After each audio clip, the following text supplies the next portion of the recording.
خطبے کے شروع میں ایک بات اچھی طرح ذہن نشین کر لیں کہ آپ اگر کسی انسان کو دیکھیں،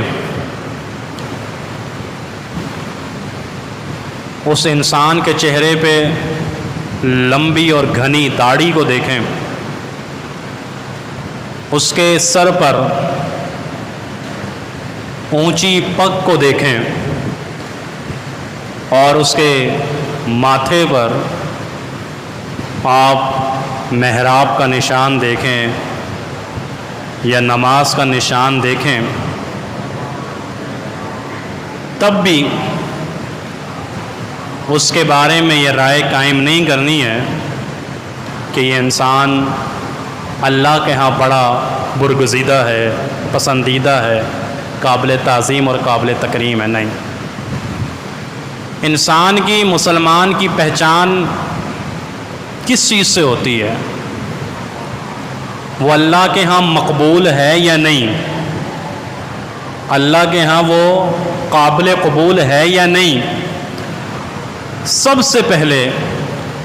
اس انسان کے عقائد کا جائزہ لیں، عقائد کا، اس کا عقیدہ کیسا ہے، اس کا منہج کیسا ہے، اس کے افکار اور اس کے نظریات قرآن و حدیث کے مطابق ہیں، اس کا عقیدہ قرآن و حدیث کے مطابق ہے، اس کا منہج وہی منہج ہے جو نبی رحمت صلی اللہ علیہ وسلم کا بتایا ہوا ہے۔ اگر تو وہ عقائد میں، منہج میں، افکار میں، نظریات میں قرآن و حدیث کے مطابق ہے، ہم یہ کہہ سکتے ہیں کہ یہ متقی بھی ہے، پرہیزگار بھی ہے، اللہ سے ڈرنے والا بھی ہے اور انشاءاللہ اللہ کے ہاں مقبول بھی ہے۔